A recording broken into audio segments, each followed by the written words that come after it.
का चलना और निकलना अपने आप नहीं है। अल्लाह बयान फरमाता है ये गालिब और जानने वाले का अंदाजा है, उसी के हिसाब से चल रहा है। सूरज को अल्लाह रब्बुल आलमीन ने उसके मदार पे मुकल्लफ कर दिया है, उसी पे चलना है और उसी रास्ते पे रोजाना वो चलते रहता है। मेरे प्यारे साथियों, ये सूरज रोजाना अपनी जगह से निकलता है और अपनी जगह पे जाकर के डूबा करता है।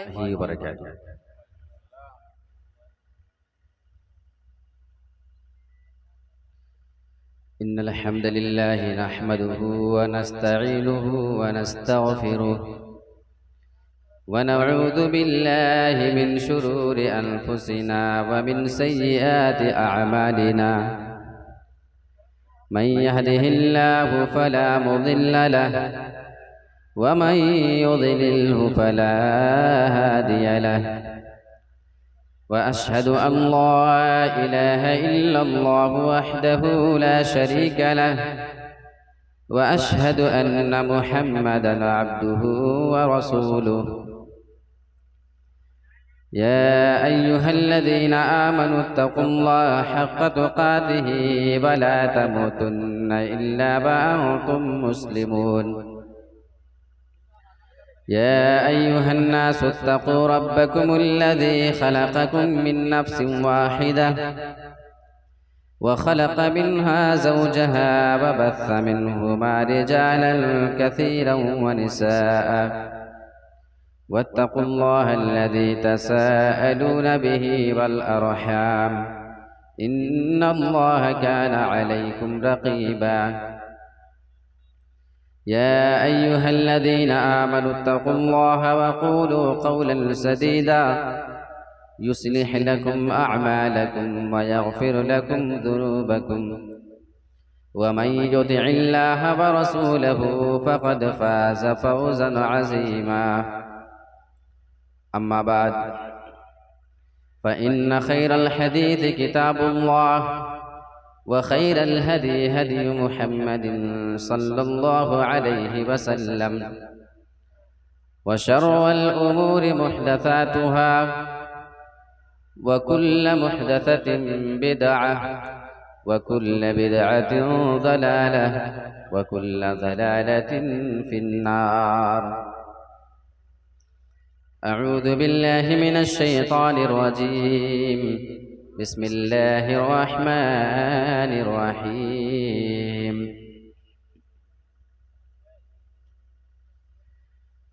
अल्लाहुल्लज़ी खलक़कुम मिन ज़ुअफ़िन सुम्मा जअल मिन बअदि ज़ुअफ़िन क़ुव्वह सुम्मा जअल मिन बअदि क़ुव्वतिन ज़ुअफ़न व शैबह यख़्लुक़ु मा यशाअु व हुवल अलीमुल क़दीर। मुहतरम व मुक़र्रर उलमाए किराम, फुलबंगा और बरहेट के क़ुर्ब जवार से तशरीफ़ लाए हुए निहायत ही मुहतरम सामईन किराम, बुज़ुर्गों, नौजवान साथियों,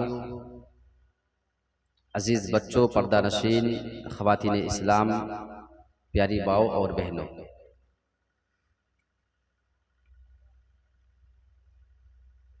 इससे पहले आपने मुख्तलिफ उलमाए किराम की मुख्तलिफ तकारीर समाअत की।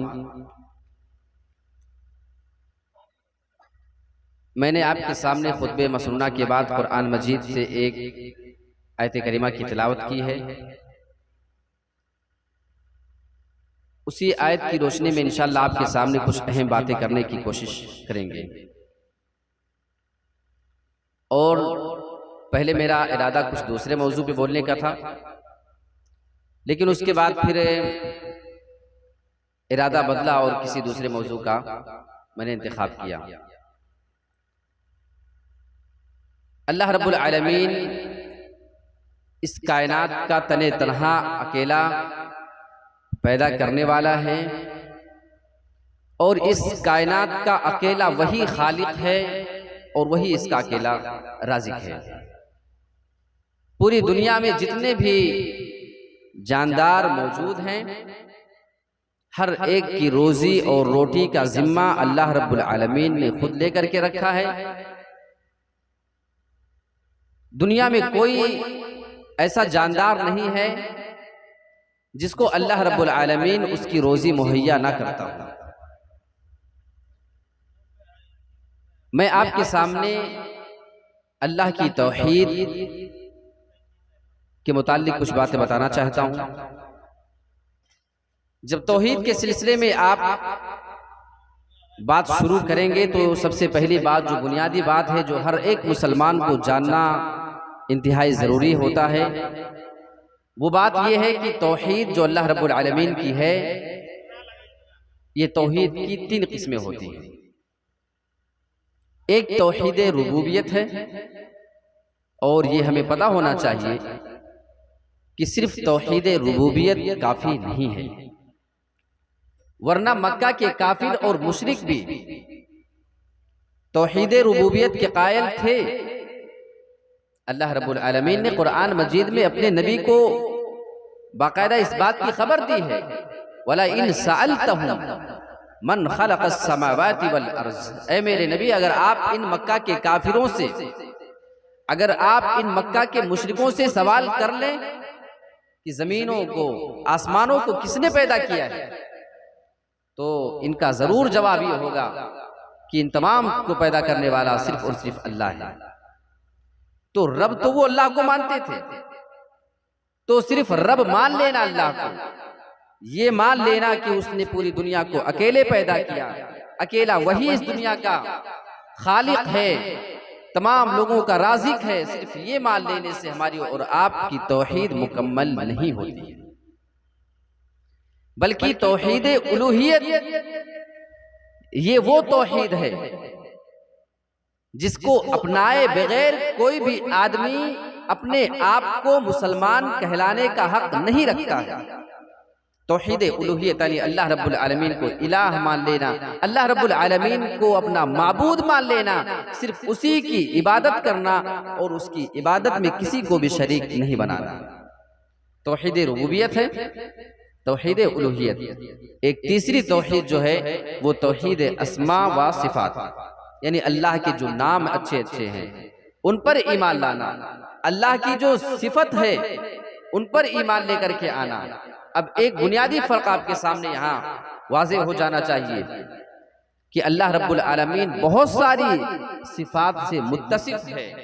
जैसे वो देखता है तो देखने की सिफत से वो मुत्तसिफ है, वो सुनता है, वो सुनने की सिफत से मुत्तसिफ है, उसके हाथ हैं, उसके पैर हैं, अल्लाह हाथ और पैर की सिफत से मुत्तसिफ है।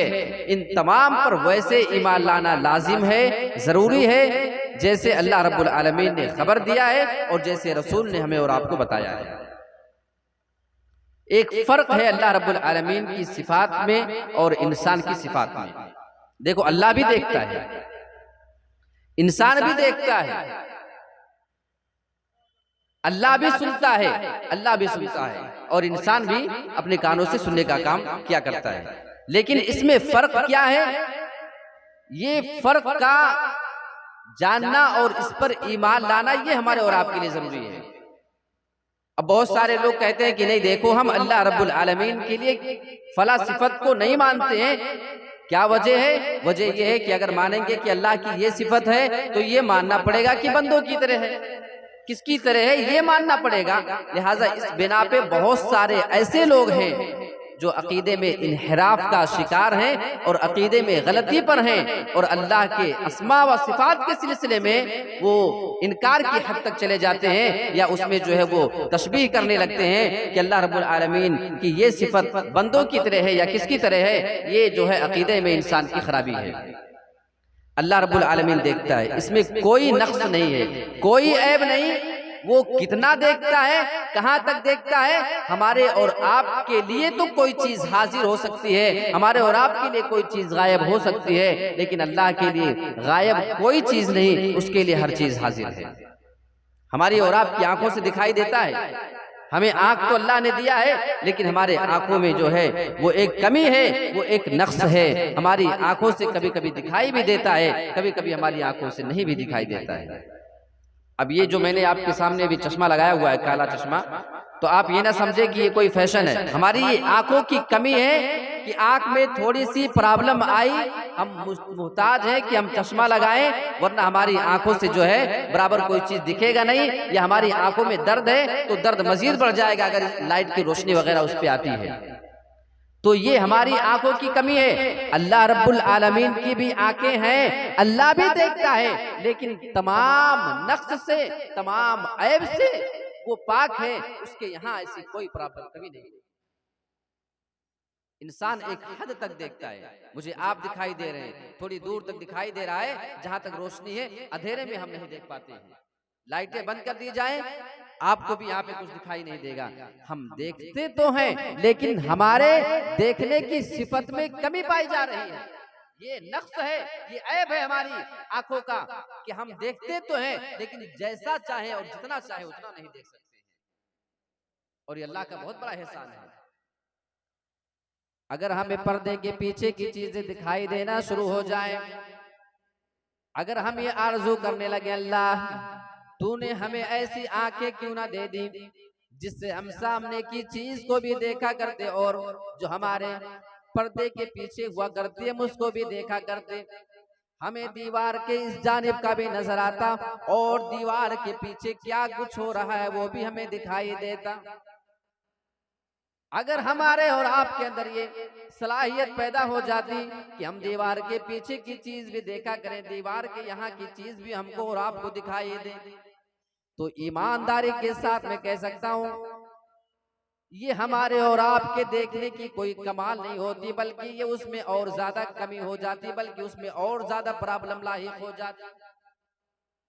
अगर आपको दीवार के पीछे का नजर आने लगे, आप अपने घर में एंट्री करते जाओगे, आपको दीवार की जानिब का भी दिखाई दे रहा है, आपके माँ बाप दीवार के पीछे सोए हैं, आपकी बहन सो रही है, आपके भाई बहन सोए हुए हैं, कोई टॉयलेट जा रहा है, कोई गुस्ल खाने में जा रहा है, कोई लेट्रिन में जा रहा है, लेकिन आपके सामने सारा का सारा मंजर दिखाई देगा, क्योंकि आपको दीवार के पीछे का भी दिखाई दे रहा है।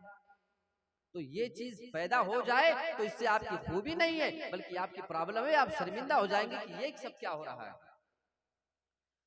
अल्लाह रब्बुल आलमीन सुनता है, वो सुनने की सिफत से मुत्तसिफ है। हम और आप भी सुना करते हैं, इंसान भी सुना करते हैं, लेकिन हमारे और आपके सुनने की कमी है, हमारे और आपके कान की कमी ये है, उसका नक्स ये है, हमें थोड़ी दूर की आवाज तो सुनाई देती है, लेकिन अगर बहुत ज्यादा दूर की आवाज आए तो वो चीज हमें फिर सुनाई नहीं देती है। और ये अल्लाह का बहुत बड़ा एहसान है, हमें उतना ही सुनाई दे रहा है जितना सुनने की जरूरत थी, उससे ज्यादा की ताकत अल्लाह ने हमको दिया ही नहीं। अब आप कहें नहीं अल्लाह हमको इतनी ताकत दे दे सुनने की कि पूरे मोहल्ले में क्या हो रहा है, कौन कहाँ बात कर रहा है, हल्का सा कोई बोले तो मेरे कानों तक उसकी आवाज आने लगे। अगर ऐसा हो जाए तो ये आपकी कोई खूबी नहीं होती, बल्कि बहुत बड़ी प्रॉब्लम ये होती कि अगर आप अपने घर में सोए हैं, पता चले पड़ोसी में झगड़ा हो रहा है 12 बजे रात में, अब आप उठ के बैठ जाएंगे कि ये हंगामा कहाँ से हो रहा है। आप अपने घर में सो रहे हो और पता चले दूसरे गांव के बगल में कोई डीजे बज रहा है, कोई गाने बजा रहा है, कोई नाच गाना चल रहा है, यहाँ आप अपने कानों में उसकी आवाज हूबहू सुन रहे हैं, ऐसा लग रहा है जैसे आपके पास बज रहा है। अगर ऐसा हो जाए तो आप सो नहीं सकते, आपका सुकून चला जाता, आपकी नींदें हराम हो जाती। मेरे प्यारे साथियों, ऐसा होने से आपकी खूबी नहीं होती, बल्कि ये आपके लिए बहुत बड़ी प्रॉब्लम खड़ी हो जाती। तो अल्लाह ने जितनी हमको ताकत दी है उतना हमारे लिए काफी था, इससे ज्यादा अगर हो जाए तो ये हमारे लिए प्रॉब्लम खड़ी कर सकती थी, ये हमारे लिए खूबी नहीं होती, एक कमी हमारे और आपके लिए।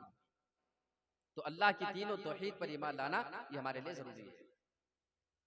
अब आइए, जब बात तौहीद की है तो हम जरा ये देखने की कोशिश करें कि तौहीद हर एक को नसीब नहीं होती। हम खुशनसीब हैं, हम मुसलमान हैं, हमें फक्र है, हमें अल्लाह दुनिया की कोई नेमत ना दे, हमें अल्लाह दुनिया की कोई दौलत ना दे, अगर सिर्फ तौहीद वाला बना दे, अगर सिर्फ मुवहिद बनाकर इसी तौहीद पर हमारा खात्मा अल्लाह ताला अगर कर देता है, अल्लाह की कसम ये हमारे और आपके लिए पूरी दुनिया की नेमत से ज्यादा बढ़ करके है और पूरी दुनिया की दौलत से ज्यादा बढ़ करके है। वरना कल कयामत के दिन बहुत सारे लोग जब जहन्नम के अंदर चले जाएंगे जहन्नम में जाने की वजह यह है कि वो ईमान वाले नहीं हैं, वो दुनिया में मुसलमान नहीं हुआ करते थे। वो जहन्नम के अंदर आरज़ू करेंगे काश कि वो भी इस्लाम लेकर के आए होते, काश वो भी मुसलमान हो गए होते, तो आज उनको जहन्नम के अंदर नहीं जाना। अल्लाह के नबी जनाब मोहम्मद रसूलुल्लाह ने इरशाद फरमाया है, जब जन्नती जन्नत के अंदर चले जाएंगे और जहन्नमी जहन्नम के अंदर चले जाएंगे, बहुत सारे ऐसे मुसलमान भी होंगे जो खालिस तौहीद वाले हैं, जिन्होंने अपनी तौहीद के अंदर कभी कोई मिलावट नहीं किया है, कभी उन्होंने अपनी तौहीद के अंदर शिर्क की आमेज़िश नहीं किया, शिर्क से अपने आप को बचा करके रखा है। लेकिन बहुत सारे दुनिया में गुनाह के काम करने वाले दुनिया में बहुत ज्यादा गुनाह का काम भी किया करते थे, और इसी गुनाह की वजह से अल्लाह रब्बुल आलमीन ने उन लोगों को जहन्नम के अंदर डाल दिया होगा। जब तौहीद वाले जहन्नम के अंदर जाएंगे तो जो काफिर और मुशरिक उनके पास होंगे वो उनका मजाक उड़ाएंगे, वो कहेंगे तुम दुनिया में बहुत बड़े तौहीद वाले बना करते थे, तुम दावा किया करते थे हमें तौहीद हमारी जहन्नम से बचा लेगी और तौहीद की वजह से हम जन्नत में चले जाएंगे, फिर तुम्हारी तौहीद ने तुम्हें क्या फायदा पहुंचाया है? हम जहन्नम में जल रहे हैं क्योंकि हमने कुफ्र किया था, हमने अल्लाह का इनकार किया था, हमने अल्लाह के साथ शिर्क किया था, लेकिन तुम तो तौहीद वाले थे, तुम जहन्नम के अंदर कैसे आ गए? मजाक उड़ाएंगे।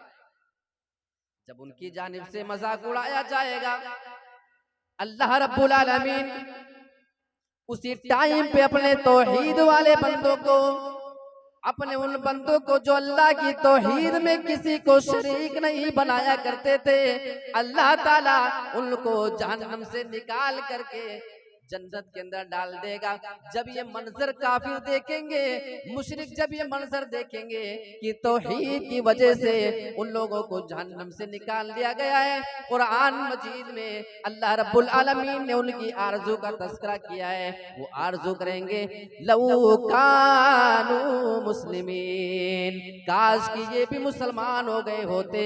जब दुनिया में लोग इस्लाम कबूल कर रहे थे, दुनिया में लोग इस्लाम के ऊपर अमल कर रहे थे, काश हमने भी इस्लाम को कबूल कर लिया होता, काश हमने भी तौहीद को अपना लिया होता, तो आज हम भी जहन्नम से निकल करके जन्नत के अंदर चले जाते। लेकिन तौहीद सबके नसीब में नहीं। अल्लाह के नबी के प्यारे चाचा अबू तालिब की बात करो, अल्लाह के नबी की पूरी जिंदगी में सबसे ज्यादा सपोर्ट करने वाला आपका ये प्यारा चाचा, लेकिन अभी तक ईमान की दौलत से महरूम है। मेरे प्यारे साथियों, पूरी जिंदगी तो तौहीद नहीं ला अपना सके थे, लेकिन वो मौत के आखिरी टाइम पर भी तौहीद नहीं अपना सकते हैं।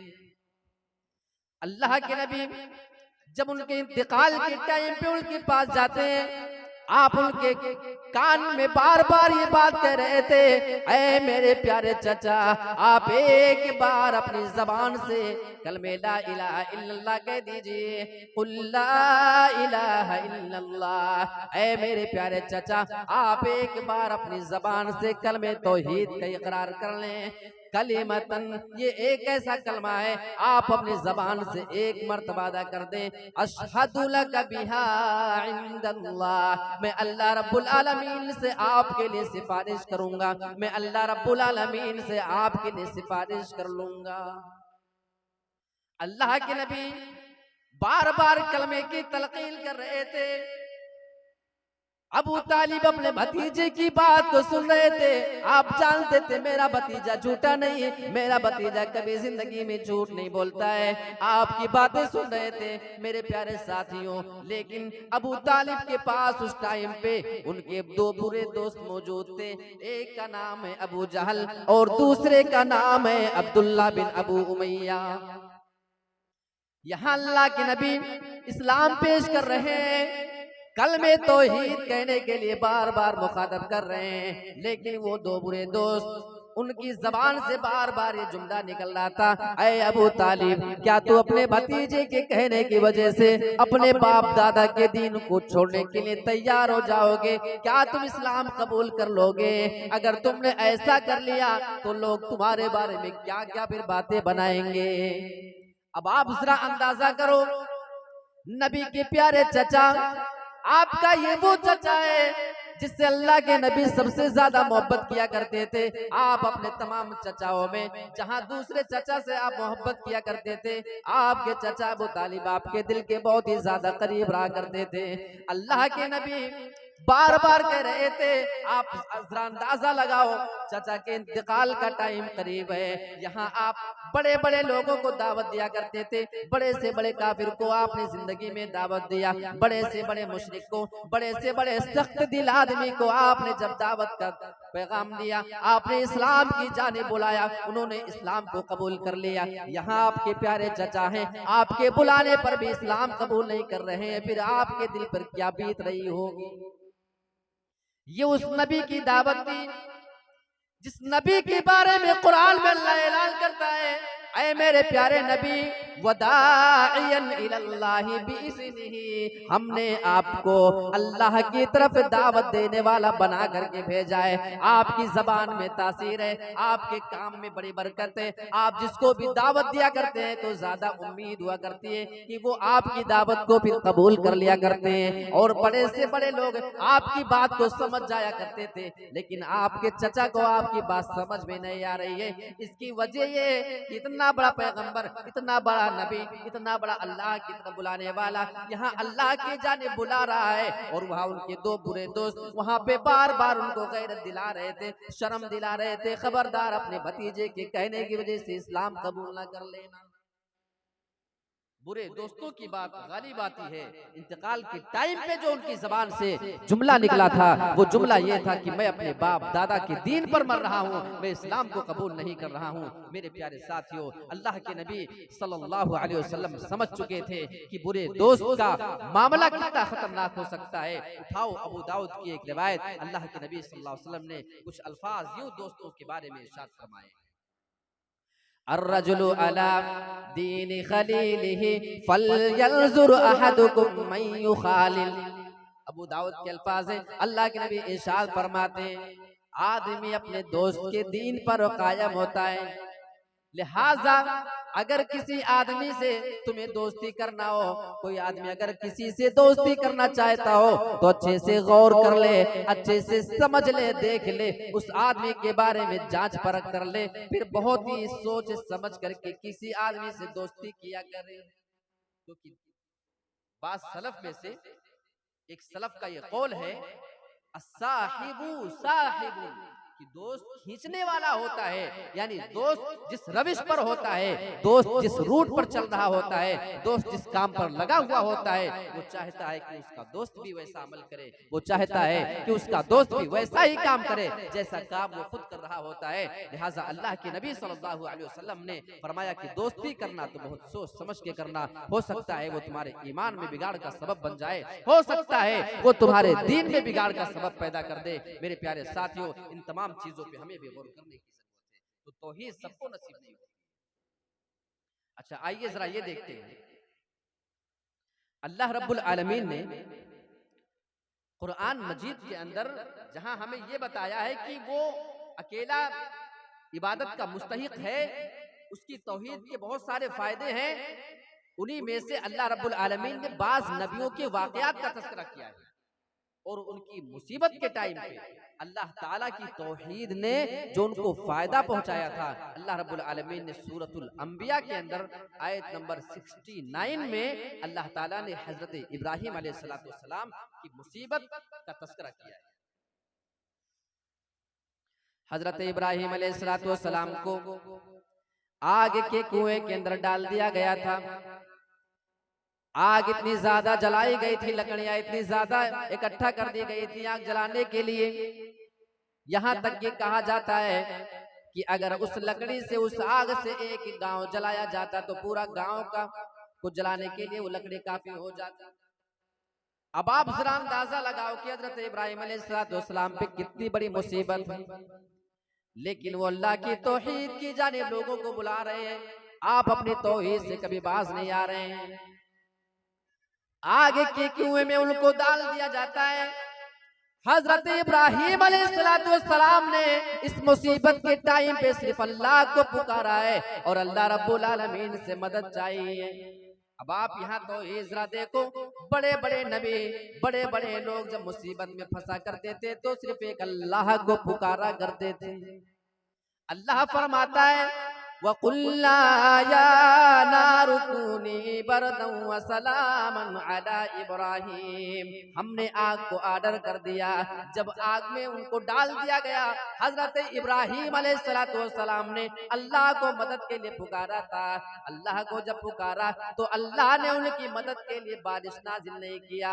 बारिश आ जाती तो आग ऑटोमेटिक बुझ जाती। अल्लाह अगर चाहता किसी फरिश्ते को नाजिल कर देता, फरिश्ता आ जाता, आग को बुझा देता। अल्लाह ठंडी हवाओं को ऑर्डर कर देता, ठंडी हवाएं उस आग को बुझा देती। लेकिन अल्लाह रब्बुल आलमीन ने इनको हुक्म नहीं दिया, बल्कि इब्राहिम अलैहिस्सलाम ने अल्लाह को पुकारा था। अल्लाह फरमाता है हमने आग को ऑर्डर कर दिया, कूनी बरदन व सलामन अला इब्राहिम। ऐ आग, आज तू इब्राहिम को जला नहीं सकती है, तू मेरे ऑर्डर से चीजों को जलाया करती है। तेरे अंदर जो जलाने की ताकत पैदा होती है वो तेरी वजह से नहीं, तेरे अंदर ऐसी कोई सलाहियत नहीं है, बल्कि मेरे हुक्म से तू ये काम किया करती है। आज मेरा हुक्म ये है कि तू इब्राहिम के लिए ठंडी बन जाना, और सिर्फ ठंडी ना बन जाना, वरना ऐसा ना हो कि इतनी ज्यादा ठंड लग जाए इब्राहिम को कि वो परेशान हो जाए। वह सलामन इब्राहिम पे तू सलामती वाले बन जाना। और सूरह अंबिया पढ़ते पढ़ते जाएंगे आप, आयत नंबर 87 और 88 उठाकर आप देखें, वहां पे अल्लाह रब्बुल आलमीन ने एक और तौहीद का फायदा बयान किया है। हजरत यूनुस अलैहिस्सलाम का मामला जिक्र हो रहा है।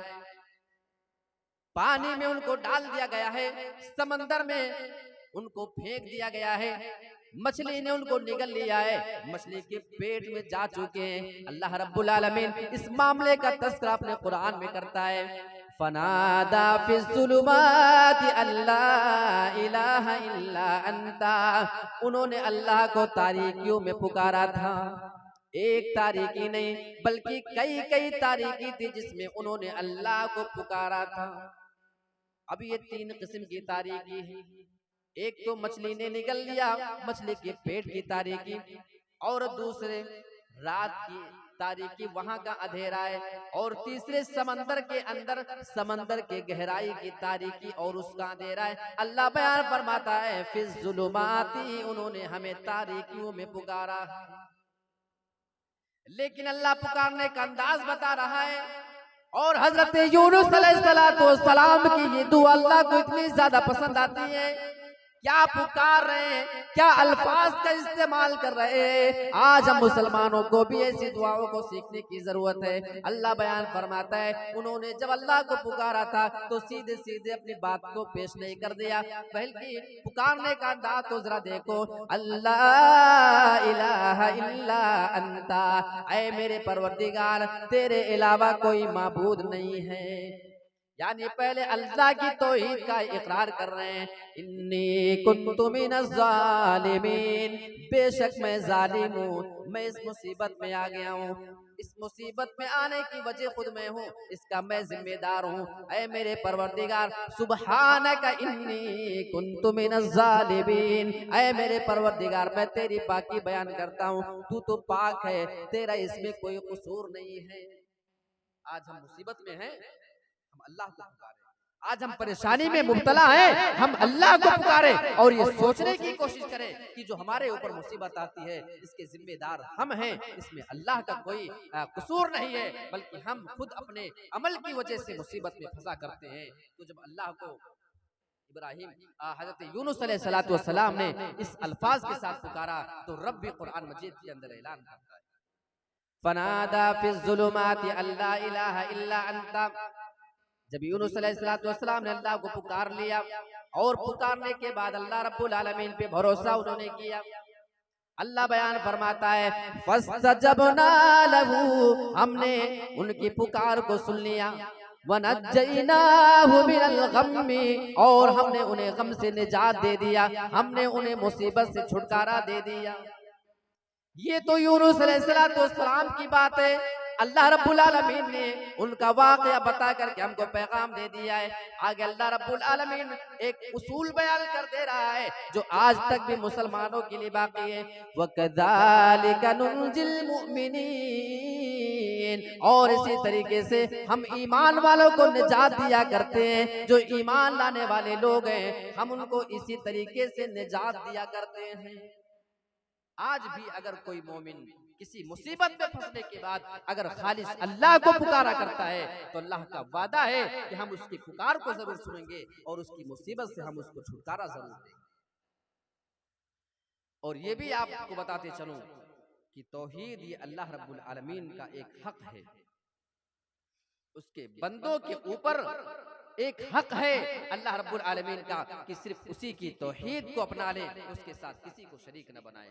उठाओ सही बुखारी और मुस्लिम की हदीस, अल्लाह के नबी सल्लल्लाहु अलैहि वसल्लम सफर पर हैं, आप सवारी के पीछे हजरत मुआज को बिठाए हुए हैं। अल्लाह के नबी ने उनको 3 मरतबा मुखातब किया, ऐ मुआज बिन जबल। कहा अल्लाह के नबी हाजिर हूं, फरमाइए क्या कहते हैं। अल्लाह के नबी इरशाद करिए। चौथी मर्तबा में अल्लाह के नबी बयान फरमाते हैं, ऐ मुआज हल तदरी मा हक़्क़ुल्लाहि अला इबादी। ऐ मुआज क्या तुम ये जानते हो कि अल्लाह का हक उसके बंदों पर क्या बनता है, यानी बंदों के ऊपर क्या जिम्मेदारी बनती है, अल्लाह के बारे में बंदों के ऊपर क्या हक बन रहा है, क्या तुम ये बात जानते हो। जवाब देते हैं अल्लाहु व रसूलुहु आलम, अल्लाह और उसके रसूल ज्यादा बेहतर जानते हैं। जब उन्होंने ये जवाब दिया अल्लाह के नबी बयान फरमाते हैं हक़्क़ुल्लाहि अला इबादिही अन यअबुदूहु व ला युश्रिकू बिही शैआ। अल्लाह का हक उसके बंदों पर ये बनता है कि वो सिर्फ उसी अल्लाह की इबादत किया करें, वला युश्रिकू बिही शैआ, और उसके साथ किसी को शरीक न बनाए, उसके साथ किसी को भी साजी न बनाया करें। अल्लाह के नबी आगे सवाल करते हैं हल तदरी मा हक़्क़ुल इबादी अलल्लाहि इज़ा फ़अलू। ऐ मुआज क्या ये जानते हो अगर बंदे ऐसा कर लें, यानी सिर्फ एक अल्लाह की इबादत कर लें, उसके साथ किसी को भी शरीक ना बनाए, तो फिर ऐसी सूरत में अल्लाह के ऊपर बंदों का क्या हक बनता है, क्या तुम ये बात जानते हो। कहते हैं अल्लाह और उसके रसूल ज्यादा बेहतर जानते हैं। अल्लाह के नबी आगे जवाब इरशाद फरमाते हैं हक़्क़ुल इबाद अलल्लाहि अल्ला युअज़्ज़िबहुम। फिर ऐसी सूरत में अगर बंदे सिर्फ ये काम कर लिया करें, एक अल्लाह की इबादत कर लें, उसके साथ किसी को भी शरीक ना बनाएं, तो बंदों का हक फिर अल्लाह पर ये बनता है कि उन बंदों को अजाब ना दे, उन बंदों को अजाब से निजात दे दे। आपको अजाब से अपने आप को बचाना है, तौहीद सबसे जरूरी चीज है। बगैर तौहीद के इंसान अजाब से बच ही नहीं सकता। ये सही बुखारी मुस्लिम की हदीस है। और कुरान मजीद आप उठाते जाएं, अल्लाह रब्बुल आलमीन अपनी तौहीद का हवाला दे रहा है और ये बताना चाह रहा है कि हमने कुरान मजीद के अंदर बहुत सारी ऐसी बातें बयान कर दी हैं। अगर इंसान उन चीजों पे गौर कर ले, उसकी तौहीद उसे अच्छे से समझ में आ जाएगी।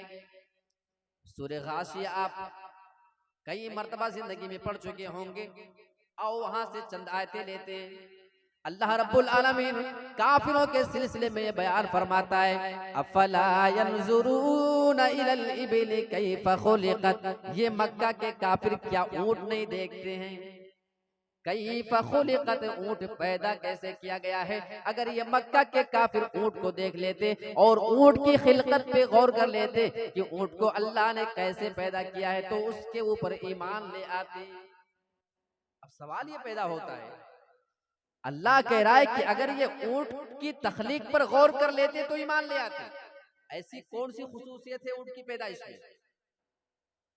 मक्का के जो लोग हुआ करते थे, ये सवारी के तौर पे सबसे ज्यादा अगर किसी जानवर का इस्तेमाल किया करते थे तो वो ऊंट हुआ करता था। आज तो अरब के अंदर सड़कें बन चुकी हैं, आज गाड़ियां चल रही हैं, आज तरक्की याफ्ता जमाना है, आज बस है, ट्रेन है, आज प्लेन है, ये तमाम तरक्की हो चुकी है। लेकिन आप 1450 साल पहले और उससे पहले के जमाने पे गौर करें, उनकी सबसे फेवरेट सवारी अगर कोई हुआ करती थी तो वो ऊंट की सवारी हुआ करती। कभी कभी तो मुल्क के शाम का सफर करना है, कभी कभी इनको मदीना का सफर करना है, कभी कभी इनको किसी दूसरे मुल्क का सफर करना पड़ता था। एक एक महीने का वो सफर किया करते थे और अपने कारोबार में सबसे ज्यादा अगर वो किसी चीज को इस्तेमाल कर देते सवारी के तौर पे तो ये ऊंट हुआ करता था। इसलिए कि वो रेगिस्ताना इलाका हुआ करता था, रेतीले इलाके में सबसे ज्यादा कारगर अगर कोई जानवर साबित हो सकता था वो ऊंट है।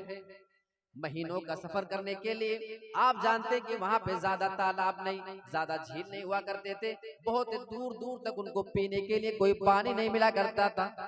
अगर वो ऊंट के अलावा किसी दूसरे जानवर का इस्तेमाल किया करते, वो घोड़े का इस्तेमाल करते, खच्चर का इस्तेमाल करते, वो गधे का इस्तेमाल किया करते और महीने महीने का सफर वो किया करते थे। 15-15, 20-20 दिन का उनका सफर चला करता था। मेरे प्यारे साथियों, अगर वो किसी दूसरे जानवर का इस्तेमाल किया करते, जब वो पीने का पानी लेकर के निकला करते थे, वो अपनी जरूरत भर का पानी लेकर के चला करते थे। अगर दूसरा कोई जानवर होता, वो जानवर उनके पानी को खुद ही पी जाता। अगर जानवर को ना पिलाते तो जानवर फिर प्यास से मर जाता, उनका सफर खत्म हो जाता। लेकिन जिस सवारी का इस्तेमाल वो किया करते थे, अल्लाह रब्बुल आलमीन ने उन अरब वालों के लिए इतनी ज्यादा सहूलत मुतय्यन कर दी थी। अल्लाह ने उनके लिए सहूलत मुहैया कर दिया था, ये मैंने तुम्हें ऊंट दे दिया है, जाओ इसके ऊपर तुम सफर करो, एक बार तुम इसे पानी पिला देना। एक बार अगर पानी पी लेता है तो ऊंट फिर 10 दिन तक प्यास उसको नहीं लगती है।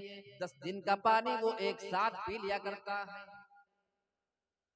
और 10 दिन के बाद अगर ऊंट दोबारा अगर उसको प्यास की जरूरत महसूस होती है तो वो जब पानी पी रहा होता है, वो पानी को अपने पेट के अंदर फिर जमा कर लेता है। एक थैली, एक झिल्ली होती है, उसी में जमा कर लिया करता है। 10 दिन का एक्स्ट्रा पानी वो जमा कर लेता है। अब अगर 10 दिन के बाद उसको प्यास लगेगी तो 10 दिन तक इससे काफी हो जाएगा, पानी पीता रहेगा। ये 20 दिन हो चुका, लेकिन वो उससे लंबा भी सफर किया करते थे। अगर उससे ज्यादा तुम्हें सफर करना है, 1 हफ्ते तक और उनको पानी ना मिले, अगर अपने जानवर को पिलाने के लिए पानी ना मिले, तब भी अल्लाह रब्बुल आलमीन ने ऊंट को ऐसा अजीब गरीब जानवर बनाया है। अल्लाह रब्बुल आलमीन कुरान में कहता है, अफला यंजुरून इलल इबिली कैफा खुलिकत, ये मक्का के काफिर क्या ऊंट नहीं देखा करते हैं? ऊंट पे सवारियां तो क्या करते हैं, क्या ये ऊंट की खिलकत पे गौर नहीं करते हैं कि अल्लाह रब्बुल आलमीन ने उसे कितना अजीब गरीब जानवर बना दिया है। 20 दिन के बाद अगर उसे प्यास लग जाए, अब उसकी जरूरत कहां से पूरी हो, अभी भी उसको अगर पीने के लिए पानी ना मिले।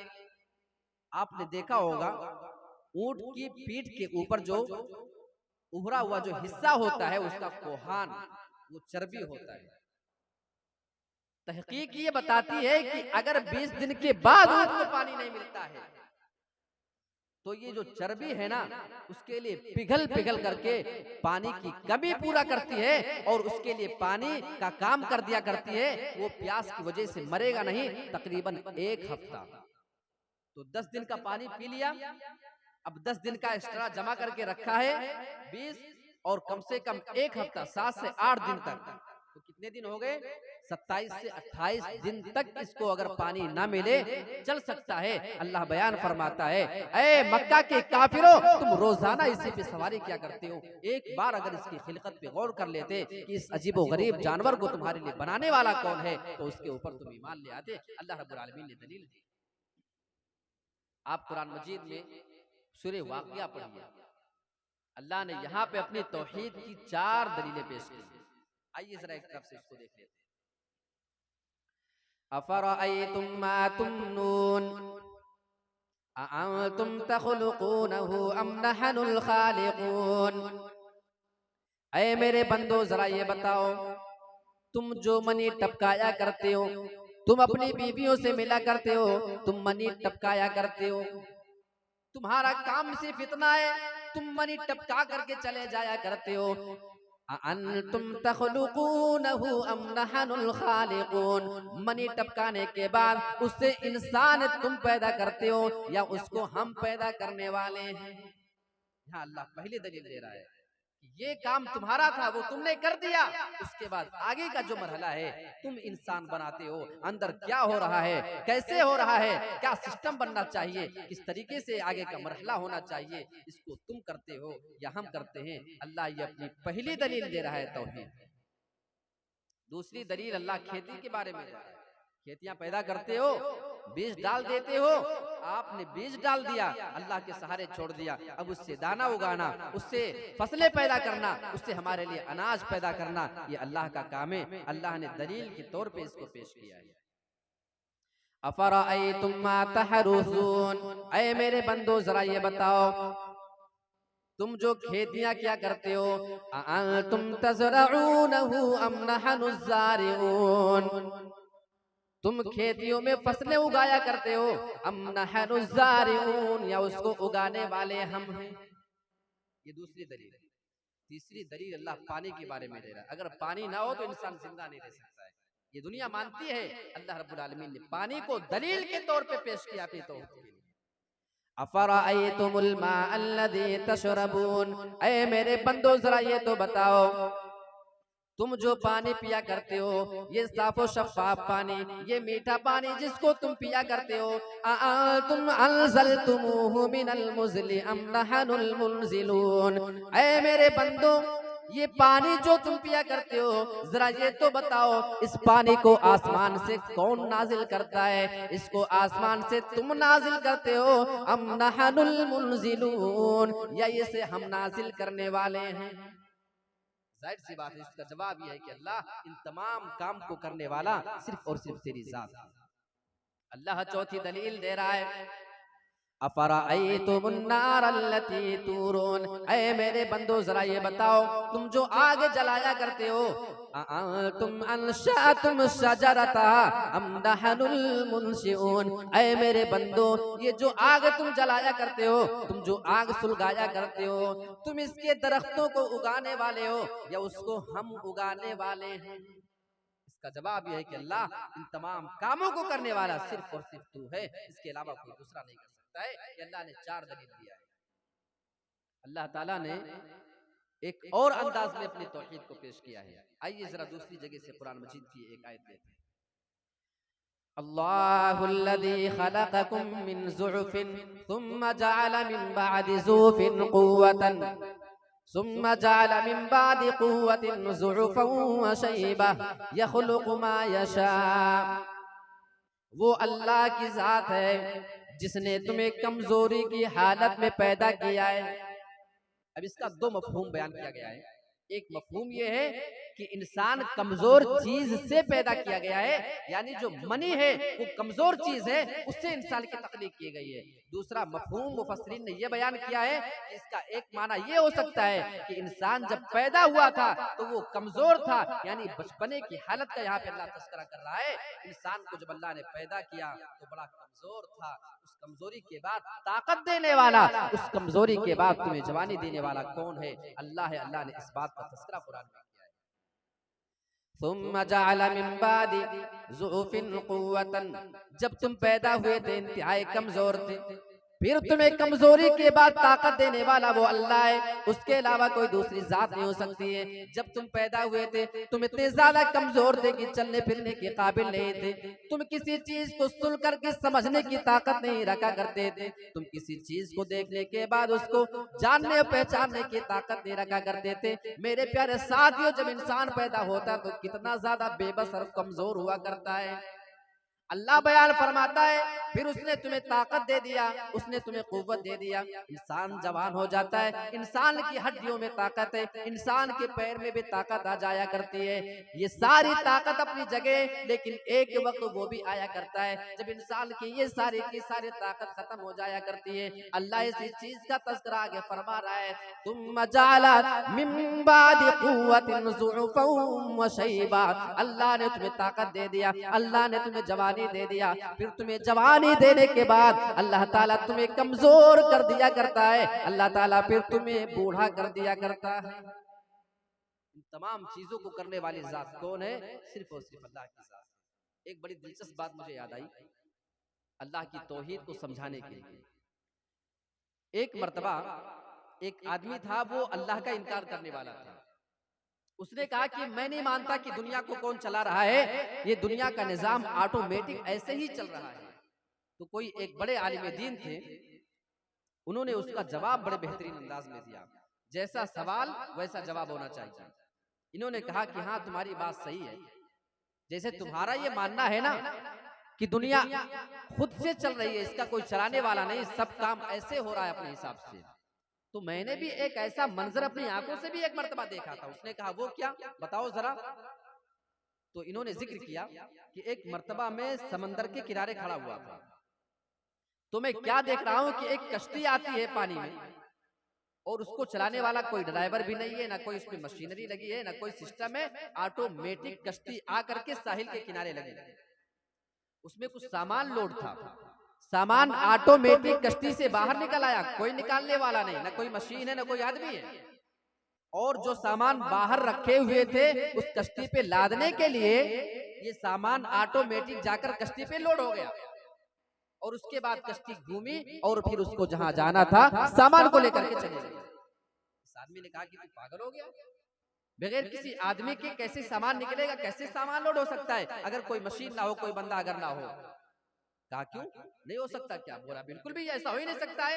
इन्होंने कहा अच्छा, अगर इतनी छोटी सी चीज बगैर किसी के बगैर किसी करने वाले के अगर नहीं हो सकता है, तो ये पूरी दुनिया का निजाम, ये सूरज निकल रहा है, ये सूरज डूब रहा है, ये चांद निकलता है और इसी तरीके से फिर आता है जाता है, तो क्या ये बगैर किसी मुदब्बिर के है? क्या बगैर किसी चलाने वाले के? अगर एक कश्ती किसी चलाने वाले के बगैर नहीं चल सकती है, अगर मोहताज है, तो इस पूरी कायनात को भी तो चलाने वाला कोई है। अगर तुम ये मानने को तैयार हो कि अगर उस कश्ती के बारे में मैं कहता हूं कि उसको कोई चलाने वाला नहीं, और तुम अगर इसका इनकार करते हो, तो ये तुम्हारे अकल में कहां से बात आती है कि दुनिया ऑटोमेटिक चल रही है? और अल्लाह रब्बुल आलमीन ने तो सूरे यूनुस के अंदर बाकायदा सूरज और चांद के सिलसिले में बयान करके अपनी तौहीद का तज़किरा किया है।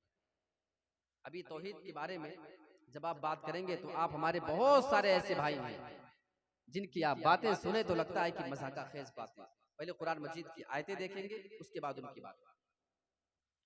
वश्शम्सु तजरी लिमुस्तक़र्रिन लहा, सूरज उसी जगह पे चलता रहता है जो उसके लिए जगह मुतय्यन कर दी गई है, जो उसके लिए रास्ता बना दिया गया, उसी पे वो चलते रहता है। ज़ालिका तक़दीरुल अज़ीज़िल अलीम।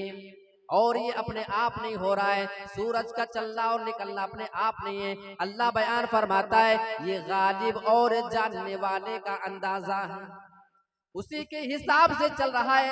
सूरज को अल्लाह रब्बुल आलमीन ने उसके मदार पे मुकल्लफ कर दिया है, उसी पे चलना है और उसी रास्ते पे रोजाना वो चलते रहता है। मेरे प्यारे साथियों, ये सूरज रोजाना अपनी जगह से निकलता है और अपनी जगह पे जाकर के डूबा करता है। और आगे अल्लाह चाँद का तज़किरा फरमा रहा है, वल क़मरा क़द्दरनाहु मनाज़िल, और हमने चाँद की भी मंजिलें मुतय्यन कर दी हैं। चाँद की टोटल 28 मंजिलें। जैसे चाँद एक दिन में जो है एक मंजिल तय करता है, 28 मंजिलें हैं उसकी, और एक दिन में एक मंजिल तय करता है। आज एक मंजिल, फिर दूसरी मंजिल, तीसरी, 28 दिन में चाँद 28 मंजिलें तय करता है। और वो 28 मंजिलें तय करने के बाद 28 दिन के बाद फिर वो गायब हो जाता है, उसके बाद फिर वो निकलता है। अब कभी गायब होने के एक दिन के बाद निकलता है या फिर वो 2 दिन के बाद निकलता है। अगर गायब होने के एक दिन के बाद निकलेगा तो जैसे 28 मंजिलों को तय किया तो 28 दिन हो गए, गायब होके एक दिन के बाद निकला तो महीना 29 का अरबी का, और अगर 2 दिन के बाद निकला तो महीना 30 का होता है। यही हिसाब होता है अरबी महीने में, या तो 30 दिन होते या 29 या फिर 30, ना 28 होता है और ना फिर इसमें 30 से ज्यादा होता है। ये अल्लाह रब्बुल आलमीन ने चाँद की मंजिलें मुतय्यन कर दी है।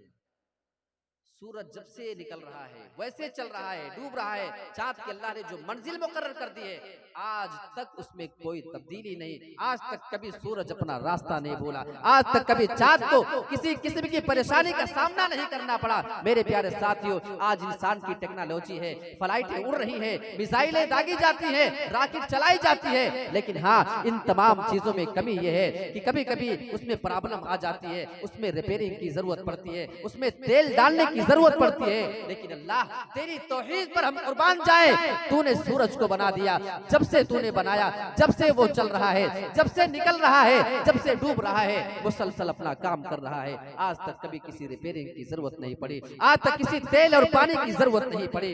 आज लोग फ्लाइटें चला रहे हैं, कभी कभी फ्लाइट अपनी रडार से दूर निकल जाती है और जो उनका सिस्टम है उससे बाहर चली जाती है, तो फ्लाइट कहाँ चली जाती है, कहाँ गायब हो जाती है, इंसान को पता ही नहीं चलता है। इंसान की मशीन में वो दिखाई नहीं देती है, कभी कभी फ्लाइट गायब हो जाया करती हैं। मेरे प्यारे साथियों, ये इंसान की टेक्नोलॉजी है, इसमें तो कमी आ सकती है, लेकिन रब्बे काबा की कसम, अल्लाह रब्बुल आलमीन की बनाई हुई ये चीजें जब से चल रही हैं, आज तक किसी ने नहीं देखा होगा कि कभी सूरज निकलना भूल गया हो, कभी चांद निकलना भूल गया हो, या कभी कोई प्रॉब्लम आ गई, कभी कोई दिक्कत हो गई हो, या कोई अपना रास्ता भूल जाए। हाँ, कभी कभी फ्लाइटें चल रही होती है, कभी कभी हवा में आसमान के बीच में, जमीन आसमान के बीच में आपस में टकराव हो जाया करता है, क्योंकि इंसान की टेक्नोलॉजी में मिस्टेक तो हो सकता है, लेकिन रब की बनाई हुई ये लाखों कहकशाओं में, ये लाखों सैयारों में आज तक कभी कोई टकराव नहीं हो रहा है। जैसे अल्लाह ने मुतय्यन कर दिया है, वकुल्लुन फी फलकिन यस्बहून, हर कोई अपने अपने अपने हर कोई फलक में, आसमान में जो उसका मदार है उसमें हर कोई तैर रहा है। मेरे प्यारे साथियों, आओ कुरान पढ़ो, अपना अकीदा सही करने की जरूरत है। एक मर्तबा गौसे आजम साहब के बारे में एक मौलवी फजीलत बयान कर रहा है कि एक बड़ा नौजवान खूबसूरत आया और थोड़ी देर बातें किया और बातें करने के बाद चला गया। सवाल करने वाले ने सवाल किया कि पीर साहब ये कौन नौजवान था, इतना खूबसूरत नौजवान आपके पास क्या कर रहा था? इन्होंने कहा जानते हो ये कौन था? ये चांद था। कौन था? ये चांद था जो मेरे पास इजाजत मांगने आया था कि कल निकलना है या परसों निकलना है, यानी 29 के बाद निकलना है या 30 के बाद निकलना है, ये इजाजत मांगने आया था। मेरे प्यारे साथियों, रब की तौहीद के साथ ये इस तरीके की लायानी बातें करने वालों को कुरान मजीद की रोशनी में अपने अकीदे को सही करने की जरूरत है। और यही गौसे आजम के बारे में लोगों का अकीदा और बाकायदा स्टेज से जब वो चीजें बयान होती हैं तो पीछे से सुभान अल्लाह नारे तकबीर की आवाजें बुलंद हुआ करती हैं। मेरे प्यारे साथियों, वाकया यूं बयान किया जाता है कि गौसे आजम साहब के धोबी का इंतकाल हो गया। अब कब्र के अंदर फरिश्ते हिसाब लेने आए, बता तेरा रब कौन? तो धोबी जवाब देता है मैं गौसे आजम का धोबी हूं। क्या ये अजीब बात है? कहा बता तेरा नबी कौन? तो कहा भाई ये सब नहीं जानता, मैं गौसे आजम का धोबी हूं। अच्छा तेरा दीन क्या है? मैं गौसे आजम का धोबी हूं। अजीब बात है, ये क्या सारी बकवास कर रहे हो? अब इतने में पीर साहब नाराज हो गए फरिश्ते के ऊपर। फरिश्ते मेरे मुरीद को परेशान क्यों कर रहे हो? देखा ना इसने जवाब दिया कि ये मेरा धोबी है। इतना सुनना था, फरिश्ते बेचारे चुपके से मुस्कुराए और उसके बाद मुस्कुरा करके कब्र से चले गए। उसका हिसाब ही नहीं लिया, इसलिए कि गौसे आजम का धोबी है। मेरे प्यारे साथियों, ये वाकयात बता के मैं नहीं समझता कि ये अपने पीरों की खूबी बयान कर रहे हैं या अपने पीरों की कमियां बयान कर रहे हैं। क्या एक पीर का मैं आपको हकीकत बताऊं, जो इनके पीरी और मुरीदी का मामला होता है। एक पीर साहब सोए हुए हैं, बड़े दोपहर में खा वाके हुई कैलुले के लिए, और उनका एक मुरीद है बहुत ज्यादा चाहने वाला, पैर दबा रहा है, पैर दबा रहा है और अपनी कोई बात सुना रहा था, कोई कहानी अपनी थी। अच्छा बयान करते करते थोड़ी देर के बाद पीर साहब की आंख लग जाती है। अब जब आंख लगी पीर साहब की, तो उसके बाद जब आंख दोबारा खुली तो अपने मुरीद से कहा कि जरा क्या बताए, मैं पूरी बात नहीं सुन सका, थोड़ा सा रिपीट करो, पिछली थोड़ी सी बात बयान करो, उसके बाद मुझे थोड़ा समझ में आएगा। तो उसने कहा क्यों पीर साहब, मैं तो सब ठीक ठीक बोलने जा रहा हूँ, सारी तरतीब से बताया हूँ। पीर साहब ने कहा ठीक है तुम सही बता रहे थे, लेकिन मेरी ही आंख लग गई थी और जब मैं सो गया तो मैं तुम्हारी बात नहीं सुन सका। उसने कहा क्या आप सो गए तो मेरी बात आपने नहीं सुनी? कहा नहीं भाई, सो गया तो कैसे सुनूंगा। अब ये उसी टाइम पे वहां से उठा और बोला कि भाई मैं माफी चाहता हूँ, आपकी पीरी और मुरीदी आपको मुबारक हो। बोले ये क्या हो गया? बोले जब आपकी आंख लग गई थोड़ी देर के लिए और आप मेरी बात नहीं सुन सके, और यहाँ मैं तो इस उम्मीद में पड़ा हुआ हूँ और इस उम्मीद में आपके हाथ दबाता हूँ, पैर दबाता हूँ, आपकी पीरी मुरीदी के चक्कर में फंसा हुआ हूँ कि आप मरने के बाद जब कब्र में जाएंगे तो अल्लाह से हमारे लिए सिफारिश करेंगे, आप कब्र में हमारे लिए काम आएंगे, हमारी बातें सुनेंगे। मैं इस उम्मीद में फंसा हुआ हूँ और आपकी आंख लग गई, आप मेरी बात नहीं सुन सके। अजीब व गरीब बातें। निकल के भागा और पीर साहब दौड़ाए, रुको रुको कहाँ जा रहे हो, ऐसी बात नहीं है, लेकिन भागा वो छोड़ छाड़ करके। मेरे प्यारे साथियों, तो इस तरीके के भी वाकयात हुआ करते हैं। आइए, इंसान को अपनी तौहीद को सही करने की जरूरत है। हमारे शेख मोहतरम आ चुके हैं। हमारी जो इस लिस्ट के आखिरी खतीब फजीलतुल शेख अब्दुल अलीम जलीली अल मदनी हफिज़हुल्लाह, उनका भी खिताब हमें और आपको सुनना है। और उसके बाद फिर मुझे और शेख को बिल्कुल यहाँ से फौरन उनकी तकरीर के बाद जो है स्टेशन निकल जाना है और यूपी का सफर करना है। अल्लाह रब्बुल आलमीन से दुआ करते हैं कि परवरदिगार हम तमाम लोगों को कही गई तमाम बातों पर अमल करने की पूरी पूरी तौफीक अता फरमा। आमीन। व आखिर दअवाना अनिल हम्दुलिल्लाहि रब्बिल आलमीन। वस्सलामु अलैकुम व रहमतुल्लाहि व बरकातहू।